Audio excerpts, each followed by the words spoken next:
Heading into week 11, the Green Bay Packers are 6-3, which is third best for the NFC North, but would lead some other divisions around the NFL, such as the AFC and NFC South, as well as the NFC West. Really just showcasing how powerful the NFC North is right now. Of course, the Lions taking the lead with only one loss, the Vikings with 2 losses, and the Packers with 3. And a lot of people are worrying about the Green Bay Packers, but at the end of the day, they're 6-3, and if the playoffs started today, they would be in them. It's a vast difference from last season. Heading into week 11 last season, the Packers were 3-6. Everyone was calling for Sean Clifford at quarterback. So the Packers only have 3 losses compared to 6 losses heading into week 11, and yet they still made the playoffs last year. When you look at their collective losses this year, the collective winning percentage for the teams they've lost to up until this week 11, it's .815. So the 3 losses the Packers have this year are against very good football teams, being the Eagles, the Vikings, and the Lions. When you look at their 6 losses last season, the collective winning percentage through 11 weeks of those teams, .565. So the Packers lost to some pretty bad teams through 11 weeks in 2023. So I do understand why there's some cause for concern for the Green Bay Packers, but they're a good football team, and they're going to remain a good football team through the rest of 2024. But there are still a couple things that the Packers need to fix in order to become a great football team in the second half of 2024. So in today's video, I want to go over the 2 things that I think the Packers need to fix and will fix to then become a real contender in the NFC in this second half of the season. Quickly, before we dive into the video, I wanted to give a massive shout out to today's video sponsor, Sleeper. And Sleeper is running an amazing promotion right now for a short period of time. They're offering a $1,500 deposit match to new users. You guys don't want to miss out on this. Go sign up, click the link down below, and use code BASS when making a first-time deposit, and that'll get matched all the way up to $1,500. Doing so will also enter you in this month's giveaway, a Packers Jaden Reed jersey from the Packers Pro Shop, size of your choice. So simply make a first-time deposit and you're entered into that giveaway. Here are my picks for tonight, the Thursday night football game, Eagles versus Commanders. First, I have A.J. Brown getting 5+ receptions. He hit this mark in 5 out of the last 6 games. Then I have Terry McLaurin getting 4+ receptions. He hit this mark 4 out of the last 5 games. Then I have Brian Robinson more than 46.5 rushing yards. He hit this mark 3 out of the last 4 games played. And then I have less than a half a sack for Zach Bond.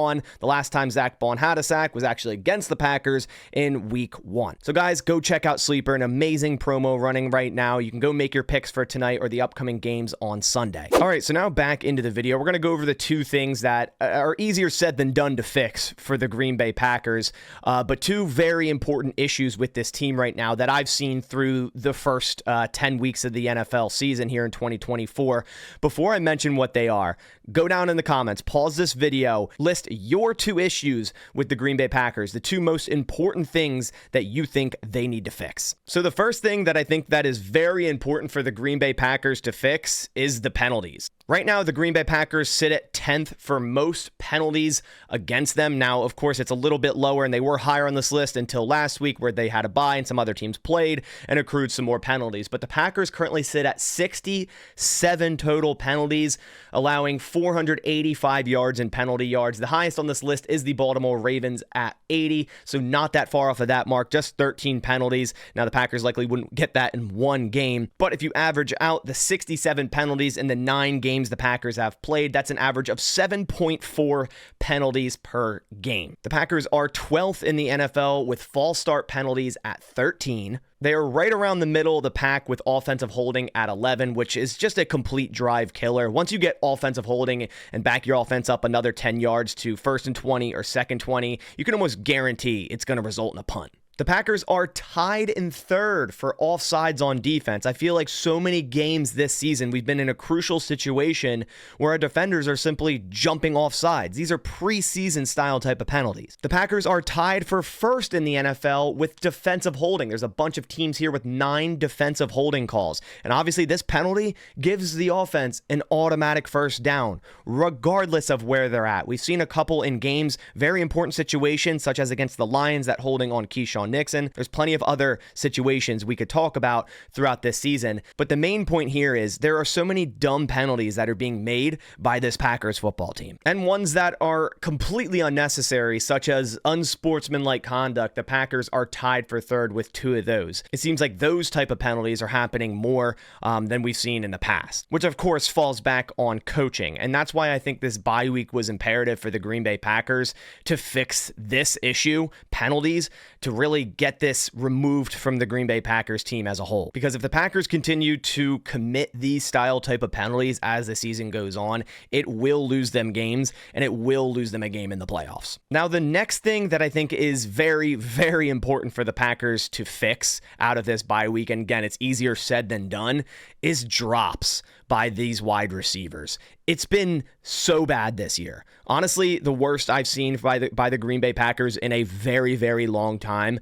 And going into the season, I didn't think it was going to be an issue. I thought the Packers had so much talent, so much depth at the wide receiver position, which they do. Simply put, the drops have been destroying this offense through the first 10 weeks. According to ESPN, the Packers lead the NFL with 20 dropped passes through their first 9 games. They're also worst in the league with a drop percentage of 7.4. And before you're thinking it's just Dontavian Wicks with all these drops, Jayden Reed is actually 1 drop less than Dontavian Wicks. Wicks does lead the team with 7 drops, and that is terrible considering he's on the field less than Jayden Reed and he has a higher drop percentage, that's for sure. But Jayden Reed also has 6 drops. Romeo Doubs has 4 drops. That is way too many drops by, 3 of your top wide receivers. When we went into the Lions game and we saw the downpour that was happening, we expected the Dome team to go out there and drop a bunch of passes, yet the cold weather team from Green Bay was out there dropping a bunch of passes. That needs to get cleaned up. And that list didn't even include Tucker Kraft, who also has 3 drops. Now, you could put some of it on Jordan Love. My opinion is if you're a wide receiver in the NFL and the ball hits you in the hands, even if it's slightly behind you and there's no defender in the region, it's a drop. If it hits you in both your hands, it's a drop regardless. That's the way I view it. But could Jordan Love also be a little bit more accurate and put the ball in better spots for his wide receivers? Yes, 100%. That could be the case as well, which moves me on to my next point.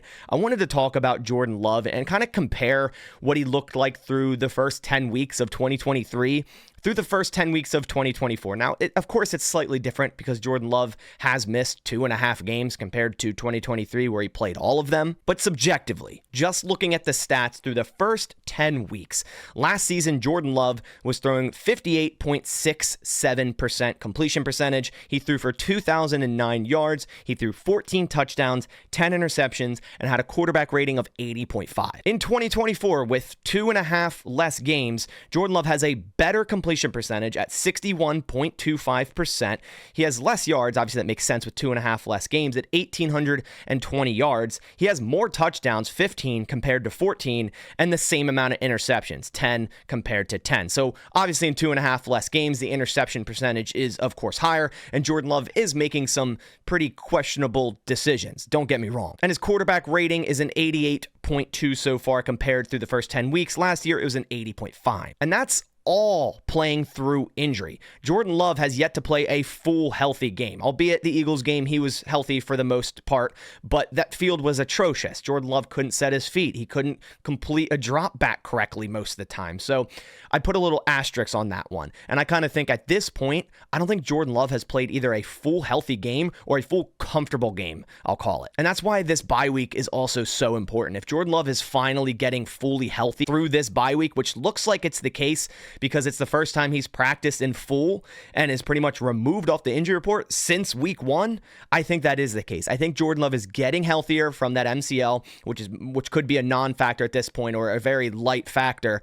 And then that groin injury that he picked up that seemingly kept coming back when we kept putting him back into the game. The bye week definitely came at the right time to help Jordan Love with that groin injury. A groin injury is something that if you get that and you keep trying to push yourself back, it's going to keep popping up unless you get the well-needed rest that you need, like a bye week. Now, just to put this into perspective of Jordan Love's stat line from weeks 11 through 17, so the week we're heading into until the end of the season, last year, he threw 70.71 completion percentage. He threw 16 touchdowns, 1 interception, and a 113.5 quarterback rating. So the Packers offense getting red hot at this point of the season could definitely happen again if they clean up the 2 aforementioned issues, the penalties and the drops. Obviously, Jordan Love's completion percentage, his touchdowns, his yards are all going to be lower if the wide receivers can't hang on to the football. And I do believe they're going to clean it up. And I do believe this offense is going to hit a different stride here, week 11 onward, starting with the Chicago Bears, which are imploding right now. And I think it's a perfect momentum building style type of game for the Green Bay Packers, for Jordan Love, for these wide receivers, for this defense, for this pass rush. And I'm really, really hoping that these 2 issues are going to be cleaned up and are going to change here week 11 onwards, because I believe they are the 2 biggest issues on this team right now, and they're a detriment to the team. And although we are 6-3, and a lot of teams would love to be 6-3 right now, obviously we're striving for greatness. We're striving for yet another chance at a Super Bowl, and you're not going to have that chance if you have dumb issues and dumb mistakes and self-inflicted wounds, such as drops, such as penalties. So those are the 2 biggest issues I have with the Green Bay Packers right now. It's not that bad. I think, again, the Packers are going to clean this all up. Let me know what you think down in the comments below. And if you paused the video earlier and left your 2 reasons, let me know if you also agree with my 2 or if those were your 2 reasons as well. I appreciate you guys coming by to the video. I'll catch you on the next one, and as always, go Pack Go.